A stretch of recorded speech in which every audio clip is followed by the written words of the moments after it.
नई बहू के कढ़ी चावल वर्सेस पुरानी बहू के दाल चावल। पूजा घर में आते ही सोफे पर बैठ जाती है और फोन में कुछ खाने की वीडियोस और फोटो पोस्ट करने लगती है। ये सब देखकर उसे सुनाती हुई आशा रसोई में आती है। नहीं बहू का कढ़ी चावल। शादी की उम्र हो गई है, ये नहीं कि खाना बनाना सीख लो। रोज चली जाती हो दोस्तों के साथ घूमने, पार्टी करने और ऐसी ऐसी चीजें खाती हो, पोस्ट करती हो जिसका मुझे नाम तक बोलते नहीं बनता। अपनी माँ को चिल्लाता देख पूजा फोन लेकर रसोई में जाती है और देखती है कि उसकी माँ कढ़ी चावल बना रही है। ये देख पूजा अपनी माँ से कहती है, माँ गुस्सा क्यों करती हो, खाना ही तो बनाना है, सीख लूंगी। तुम्हारे हाथों की स्पेशल रेसिपी कढ़ी चावल। अगर मेरी ससुराल वाले हम लोगों की तरह जेंसी टाइप निकले तो उनको वही बनाकर खिलाऊंगी जो मैं खुद खाती हूँ। और अगर तुम्हारी तरह 60 या 80 के दशक के निकले तो तुम्हारे हाथों की स्पेशल रेसिपी कढ़ी चावल बनाकर खिला दूंगी। खुश तो हो ही जाएंगे। मेरे हाथों की स्पेशल कढ़ी चावल खिलाने के लिए तुझे खुद भी तो बनाना आता हो। मैं सीखूंगी ना। अच्छा चलो बताओ कैसे बनता है कढ़ी। अपनी माँ को शांत और खुश करने के लिए अब पूजा अपनी माँ के साथ खड़ी होकर पानी में थोड़े से बेसन घोलती है और गरम तेल में पकौड़े बनाना शुरू कर देती है और दूसरी कढ़ाई में तड़का लगाकर बेसन का घोल डाल देती है और कढ़ी चावल बनाना सिखाती है। जहाँ पूजा अपनी माँ से खाने में सिर्फ कढ़ी चावल बनाना सीख रही होती है, तो वहीं शांति के घर में आज भी उसकी बड़ी बहू सबके लिए दाल चावल बनाती है और खाते हुए शिल्पा की तारीफ करती है। वाह बहू, तुम्हारी जितनी तारीफ की जाए उतनी कम है। कैसे बना लेती हो ये साधारण सा दाल चावल भी इतना स्वादिष्ट। हाँ सच में बहू, तेरे हाथों में तो जादू है। मुझे नहीं लगता तुझसे ज्यादा अच्छा कोई दाल चावल कभी बना पाएगा। तू चाहे सादे चावल बनाए या तड़के वाले, तेरे हाथों के दाल चावल की तो बात ही अलग है। माँ जी, हमारी रवि भैया भी कुंवारे बैठे हैं, उनकी भी शादी करा दो। हमारे घर में एक और भाभी आ जाएगी जो हमें इस तरह के स्वादिष्ट खान पान बनाकर खिलाएगी। सही कह रही है काजल। वैसे मैंने कुछ लोगों से रवि के लिए बात की है, उनकी नजरों में बहुत अच्छे रिश्ते हैं। 1-2 दिन में हमें भी रवि के लिए कोई अच्छी लड़की मिल जाएगी। रवि अपनी शादी की बात सुनकर शर्मा जाता है। समय गुजरता है और बहुत जल्द शांति का पूरा परिवार लड़की देखने के लिए पूजा के घर जाते हैं। भाई हमें तो लड़की पसंद है।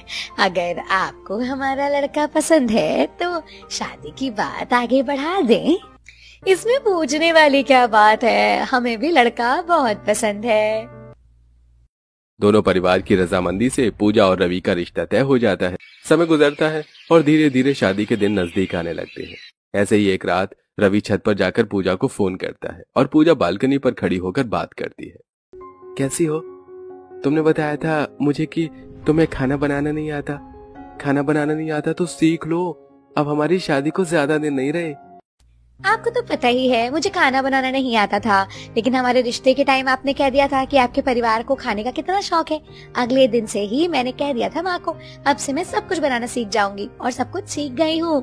तुम देखना मैं कैसे अपने घर आकर के अपने हाथों से सबको खाना खिलाकर तुम्हारे पूरे परिवार पर जादू करती हूँ। क्यों नहीं, मुझे और मेरे परिवार को उसी दिन का इंतजार है जब तुम हमें हमारी भाभी की तरह स्वादिष्ट खाना खिलाओगी। पूजा से बात करके रवि फोन रखकर सोने के लिए चला जाता है। समय गुजरता है और बहुत जल्द पूजा रवि की शादी हो जाती है। शादी के बाद जब पूजा अपने ससुराल आती है तो पूरा परिवार उससे कहता है, भाभी मैंने आपको सोशल अकाउंट पर देखा था, आप वो जेंजी टाइप हो, पर अब आपकी शादी हो गई है। बड़ी भाभी से सीखना कैसे रहते हैं, थोड़ा शर्म लिहाज, खाने में प्यार का तड़का, सब कुछ आना चाहिए आपको।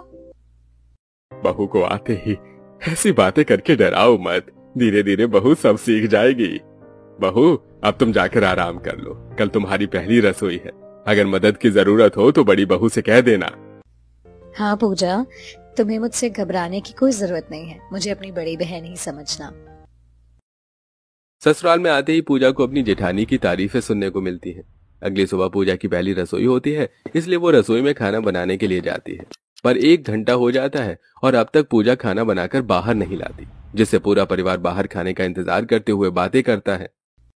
अरे लगता है नई बहू कुछ स्पेशल बना रही है। तभी तो अभी तक सुबह का नाश्ता भी नहीं बना। पापा मुझे तो बहुत भूख लग रही है और ऑफिस के लिए लेट भी हो रहा है। शिल्पा जरा देखो ना, रसोई में हमारी नई बहू क्या कर रही है। अपने पति के कहने पर शिल्पा रसोई में जाती है और वो देखती है कि पूजा बर्गर पिज्जा बनाने की कोशिश कर रही है, पर सब कुछ जल चुका है या तो फिर आधा पका हुआ है। पूजा, तुमने अभी तक खाना नहीं बनाया और ये सब क्या बना रही हो? बाहर सब खाने का इंतजार कर रहे हैं। दीदी, मुझे पता है आप पुरानी बहू हैं, पर मुझे आपकी मदद की जरूरत नहीं। अब मैं कुछ ऐसा बनाऊंगी जो सबको पसंद आ जाएगा, बिकॉज ये मेरी माँ का स्पेशल रेसिपी है। मैंने उन्हीं से सीखा है और अब ये मेरा भी स्पेशल है। पूजा शिल्पा की कोई मदद नहीं लेती और उसे रसोई से जाने के लिए कहती है। शिल्पा के जाते ही अब पूजा एक तरफ चावल धोकर उबालने के लिए रख देती, तो वहीं दूसरी तरफ बेसन का घोल बनाती है और कढ़ाई में तड़का लगाकर कढ़ी बनाती है। कुछ ही देर में जब वो खाना लेकर आती है तो सभी उससे कहते हैं, खाने की खुशबू तो बहुत अच्छी आ रही है। लग रहा है 2 घंटे का इंतजार सफल हुआ। शिल्पा, अब जल्दी से खाना लगा दो। मैं आज ऑफिस के लिए बहुत लेट हो चुका हूँ। हाँ भाभी, मुझसे भी अब भूख बर्दाश्त नहीं हो रही है। भले ही मेरे ऑफिस की छुट्टियां, पर खाना तो मुझे भी समय पर ही पसंद है। कुछ ही देर में पूजा और शिल्पा मिलकर घर वालों को कढ़ी चावल परोसते हैं। कढ़ी चावल देखकर सभी का मुंह बन जाता है, पर क्योंकि आज पूजा की पहली रसोई थी इसलिए सब चुपचाप से कढ़ी चावल खाते हैं और उन्हें कढ़ी चावल काफी पसंद भी आती है। वैसे हमारी नई बहू के हाथों में भी स्वाद है। कढ़ी चावल तो काफी स्वादिष्ट बने हैं। सच में बहू, हमारे घर में कोई कढ़ी चावल नहीं खाता। हम लोगों को तो अपनी पुरानी बहू के हाथ का सादा दाल चावल ही पसंद था, पर तुम्हारे कढ़ी चावल सच में लाजवाब है। क्या बात है, अलग ही है तुम्हारे हाथ का जायका। पुरानी बहू जितना अच्छा खाना तो नहीं बना पाई, लेकिन खाना जो बनाया वो भी अच्छा बनाया। पूजा अपनी तारीफ के साथ जब खुद को अपनी जेठानी से कंपेयर होता हुआ देखती है तो उसे काफी बुरा लगता है। कुछ ही देर में सब खाना खाकर चले जाते हैं और पूजा अपने बनाए खाने को निकाल कर उसकी फोटो अपलोड करने लगती है और ये देखकर शिल्पा उससे कहती है, ये तुम क्या कर रहे हो? भला खाने की फोटो कौन फोन में रखता है? जेठानी जी, आप कितनी ओल्ड फैशन है। वैसे आपकी पुरानी मॉडल की साड़ी देख करके ना मुझे समझना चाहिए था कि आप मेरी जेंजी टाइप की बहू नहीं है। बट कोई बात नहीं, आप मेरे साथ रहना, धीरे धीरे आपको भी सब सिखा दूंगी।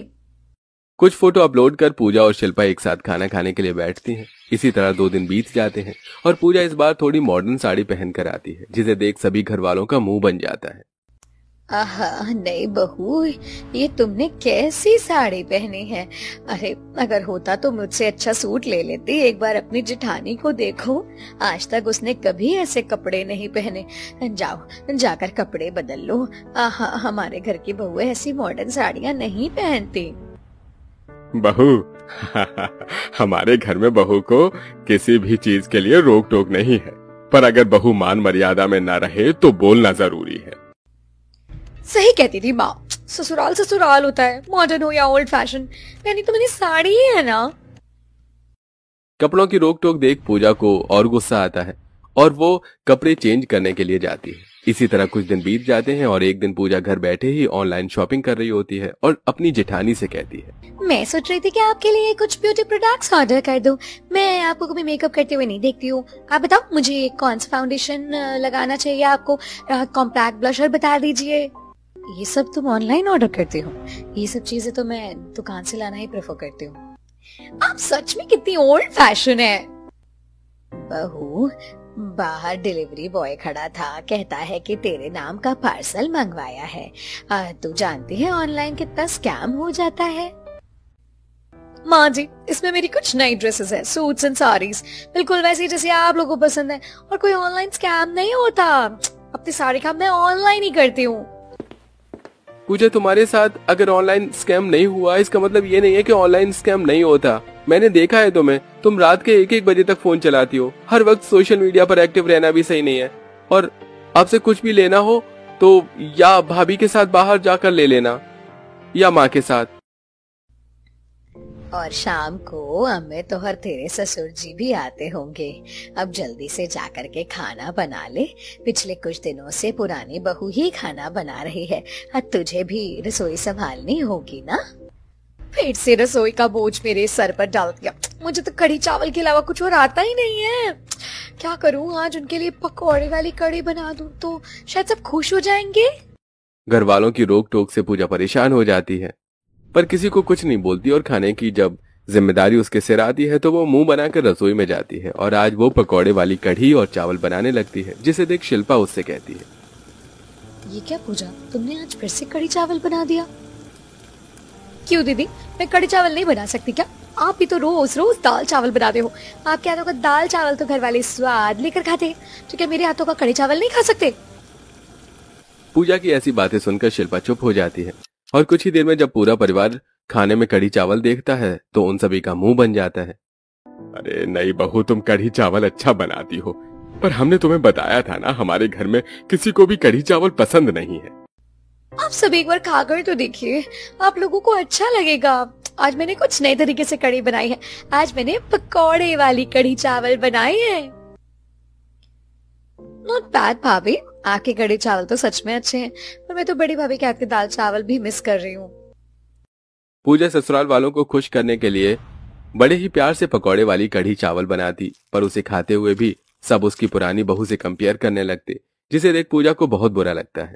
और अगले दिन जब शिल्पा सबके लिए तड़के वाली दाल चावल बनाती है तो सब उसकी तारीफ करते हैं। वाह भाभी, क्या दाल चावल बनाए हैं। एक दिन आपके हाथों का दाल चावल नहीं खाया तो ऐसा लग रहा था जैसे पिछले 6 महीनों से खाना ही नहीं खाया। आज आपके हाथों का दाल चावल खाकर आत्मा को शांति मिल रही है। नहीं बहू, कुछ सीख लो हमारी पुरानी बहू से। तुम भी कढ़ी चावल बहुत अच्छा बनाते हो, पर तुम्हारे कढ़ी चावल में वो बात नहीं जो बड़ी बहू के दाल चावल में है।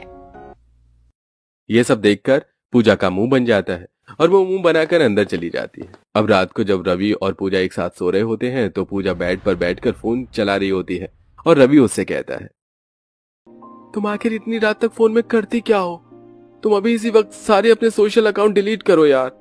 क्यों करूं? शादी से पहले तुमने खाने की बात करी थी, चूंकि मैंने बनाना भी सीखा। अब वो बात अलग है कि तुम्हें और तुम्हारे घर वालों को अपनी पुरानी बहू के हाथ का दाल चावल पसंद है। मेरे हाथ के कढ़ी चावल पर सब इस तरह से क्यों करते हैं? आप लोगों की हर रोक टोक बर्दाश्त क्यों करूं मैं? अब पूजा के सब्र का बांध टूट जाता है और अब वो अपनी जेठानी से जलने लगती है और अपने पति को भी जवाब दे देती है। ऐसे कुछ दिन बीत जाते हैं और एक दिन पूजा और शिल्पा को शांति कुछ पैसे देती है और बाहर से सामान लाने को कहती है। दोनों ही देवरानी जेठानी एक साथ बाहर जाती है और पूजा सबसे पहले अपनी जेठानी को मॉल ले जाती है। पूजा, तुम तो सब कुछ पैकेट वाला ले रही हो। ये सब बहुत महंगे हैं।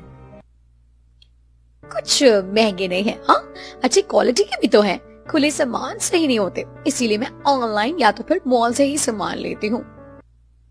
नहीं पूजा, ये सब बहुत महंगा है। पैसों की इतनी बर्बादी नहीं कर सकती। तुम्हें जो लेना है तुम ले लो, दाल चावल आटा चीनी ये सब मैं बाहर से ही लूंगी। इतना बोलकर शिल्पा कुछ सामान ट्रॉली से निकालकर वापस रख देती है। ये देखकर पूजा को काफी गुस्सा आता है। कुछ ही देर में वो लोग एक बड़ी सी शॉप पर जाते हैं जहां पूजा दुकान वाले को कहकर चीनी, आटा, दाल, चावल, तेल जैसा कुछ सामान लेती है। ये लो बहू, तुम्हारा 2000 का बिल बना है। वैसे ये नई बहू है ना, बहू शांति बहन हमारी ही दुकान से सारे सामान ले जाती हैं। आज तक किसी भी सामान में कोई शिकायत नहीं मिली। अगर सामान पसंद ना हो तो वापस भी करवा सकती हो। मॉल के सामान की तरह नहीं है, अगर पैकेट फट गया तो वापस नहीं होगा। हाँ अंकल जी, सही कहा आपने, इसीलिए तो मैं अपनी देवरानी को यहाँ लाई हूँ। कुछ ही देर में दोनों बहू घर जाती हैं और अपना अपना हिसाब देती हैं। नहीं बहू, तुम ये क्या फालतू के सामान लाई हो? अरे juice, peanut butter, milk powder, chocolate powder, pasta masala, coffee, ये सब क्या है? इन सब का इस्तेमाल हमारे घर में तो नहीं होता। तू मेरे 3000 बर्बाद कर दी। अपनी जेठानी से कुछ सीखती क्यों नहीं है? हाँ, और हाँ, पिछले कुछ दिनों से बड़ी बहू ही खाना बना रही है। अब 3 दिन तुम खाना बनाओगी। इन लोगों को खर्चा दिख रहा है, अच्छा सामान नहीं।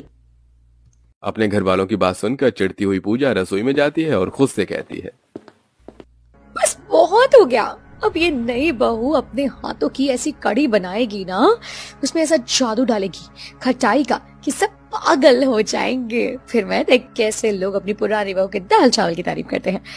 पूजा आज कर दे कमाल। क्योंकि पूजा को और कुछ बनाना नहीं आता था और वो कुछ बनाना सीखना भी नहीं चाहती थी, इसलिए आज वो खट्टी वाले कढ़ी बनाती है जिसमें वो काफी सारी दही इस्तेमाल करती है। साथ ही वो कुछ पालक धोकर बेसन के घोल में काट कर डाल देती है और सबको कढ़ी चावल परोसती है। फिर से कढ़ी चावल देखकर सभी का मुंह उतर जाता है। बहू, तुम्हें और कितनी बार बताएं कि हमें कढ़ी चावल नहीं पसंद। तुम बहुत अच्छी कढ़ी चावल बनाती हो पर हमें नहीं खाना कढ़ी चावल। शांति, लगता है अगर बहू हमें ऐसे ही कढ़ी चावल बनाकर खिलाती रही तो हमें भी कढ़ी चावल खाने की आदत हो जाएगी। आज बहू ने कुछ अलग ही तरह की खट्टी कढ़ी चावल बनाए हैं जो अब तक के हर बार की कढ़ी से काफी अच्छे हैं। पर माफ करना बहू, तुम अब भी हमारी पुरानी बहू के मुकाबले में बहुत पीछे हो। अरे मैं तो कहता हूँ तुम अपनी जिठानी से दाल चावल बनाना सीख जाओ उसकी तरह। मुझे तो कढ़ी चावल पसंद ही नहीं है और खट्टी चीज तो मैं खाता ही नहीं। जानते हो ना आप लोग, मुझे खट्टी चीजों से एलर्जी है। लगता है आज भूखा ही जाना पड़ेगा। आपको भूखे जाने की जरूरत नहीं है। मैंने देखा था कि पूजा कढ़ी में दही मिलाती है, इसीलिए मैंने थोड़े से दाल चावल भी बना दिए। भाभी, जब आप दाल चावल बनाए ही थे तो हम सबको दे भी दो ना। सभी के कहने पर शिल्पा अपने हाथों के बने हुए दाल चावल उन्हें खाने के लिए देती है। ये देखकर पूजा मुंह बनाकर कमरे में चली जाती है। पुरानी है तो क्या, अब मैं भी दिखाती हूँ कब तक ये सब की आंखों का तारा बनी रहती है। अब इसके दाल चावल को मैं खराब करूंगी। जैसे आज सबने इसके दाल चावल खाए ना, एक दिन सब मेरे कढ़ी चावल को छोड़ेंगे नहीं। हाँ, सब मेरी कढ़ी चावल ही खाएंगे, इसका दाल चावल छोड़ करके। पूजा को अब अपनी जेठानी से इतनी नफरत हो जाती है कि वो उसके दाल चावल खराब करने का फैसला करती है। ऐसे ही एक दिन जब शिल्पा रसोई में दाल चावल बनाकर आराम करने जाती है तो सबकी नजरों से छुपाकर पूजा शिल्पा की दाल में ऊपर से ढेर सारा नमक डाल देती है और थोड़े से वेजेस वाले कढ़ी चावल बनाती है। कुछ देर बाद, शिल्पा तुम्हारी तबीयत तो ठीक है? आज तुमने कैसे दाल चावल बनाए हैं? ये दाल तो खाई नहीं जा रही है, कितना नमक है। मुझसे भी दाल चावल नहीं खाए जा रहे, लगता है आज भूखा ही रहना पड़ेगा। मैं जानती हूँ आप लोगों को अपनी नई बहू के हाथों की कढ़ी चावल नहीं पसंद, पर मैंने अपने लिए थोड़े से कढ़ी चावल बनाए थे। अगर दाल चावल खराब हो गए हैं तो आप लोग कढ़ी चावल खा लीजिए। अब जरूरी तो नहीं ना कि इंसान हमेशा अच्छा ही खाना बनाए। सही कह रही है नई बहू, अब इस दाल को खाने से अच्छा है कि हम कढ़ी चावल ही खा ले। अब पूरा परिवार पूजा के हाथों की बनी कढ़ी चावल खाता है और ये देखकर पूजा को काफी अच्छा लगता है। अब जैसे जैसे समय गुजरता है वैसे वैसे पूजा आए दिन अपनी जेठानी का खाना खराब करती है। ऐसे ही एक दिन खाना बनाकर शिल्पा अपने कमरे में आराम करने जाती है और शांति काजल के साथ बात करती हुई रसोई में आ रही होती है। तभी वो लोग देखते हैं कि पूजा रसोई में खड़ी है और दाल का गैस चालू कर खुद से बात कर रही है। बहुत खा लिए घर वालों ने तेज नमक मसाले वाली दाल और किरकिरी चावल। आज उन्हें मिलेगी चली हुई दाल। इतना कहकर पूजा चली जाती है और पूजा का ये रूप देखकर शांति और काजल हैरान हो जाते हैं। कुछ देर में पूरा परिवार खाने के लिए बैठता है और आज वो लोग शांति से दाल चावल खाते हैं। ये देख पूजा काफी हैरान होती है और वो भी घर वालों के साथ खाने के लिए बैठ जाती है और खाने में कमी निकालती है। जेठानी जी, आप तो बहुत अच्छा खाना बनाती हैं। मुझे बोलना नहीं चाहिए पर माँ जी, आपको नहीं लगता कि दाल शायद जल गई है? नहीं बहू, पुरानी बहू की दाल नहीं बल्कि तुम्हारे इरादे जल गए हैं। तुमने पुरानी बहू की दाल जलाने के लिए गैस तो चालू कर दिया और खुद आराम करने चली गई, पर मैंने और काजल ने तुम्हारा असली रूप देख लिया था। अब शांति सभी घर वालों को पूरा सच बताती है, जिस पर शिल्पा पूजा से कहती है, मैं समझ सकती हूँ पूजा कि हमेशा मेरी तारीफ सुन के तुम्हें बुरा लगता है। मैं ये भी जानती हूँ कि तुम्हें कढ़ी चावल के अलावा और कुछ बनाना नहीं आता। बस मैं ये चाहती थी कि तुम मेरे साथ रहो, तुम मुझसे बातें शेयर करो। मैं तुम्हें दाल चावल तो क्या 56 भोग बनाना सिखा दूंगी। तुमने जो मेरे साथ किया वो सही नहीं था। बहू, तूने बहुत गिरी हुई हरकत करी है, इसीलिए मैंने तेरी माँ को भी तेरी इन हरकतों के बारे में बता दिया है। शांति के इतना बोलते ही आशा का फोन आता है और आशा अपनी बेटी को डांट के साथ अच्छी चीज समझाती है। तू जानती है, जब ससुराल से एक बेटी की शिकायत आती है तो एक माँ को कितनी शर्मिंदगी होती होगी। शादी से पहले तुझसे कहती थी खाना बनाना सीख ले, पर तूने खाना बनाना सीखा ही नहीं और ससुराल में जाकर मेरी नाक कटवा दी। अगर तेरी जेठानी अच्छे दाल चावल बनाती थी तो उससे सीख लेती ना, उसके साथ ऐसा करना चाहिए था। अगर तू मेरी बेटी है तो सारी पुरानी बातों को भूलकर अपनी जेठानी के साथ अच्छे से पेश आने लग और उससे खाना बनाना सीख ले। पूजा को अपनी गलती का एहसास होता है और अब वो शिल्पा से माफी मांगती है। और अगले दिन जब शिल्पा दाल चावल बना रही होती है तब पूजा अपनी जेठानी के साथ खड़ी होकर खाना बनाना सीखती है।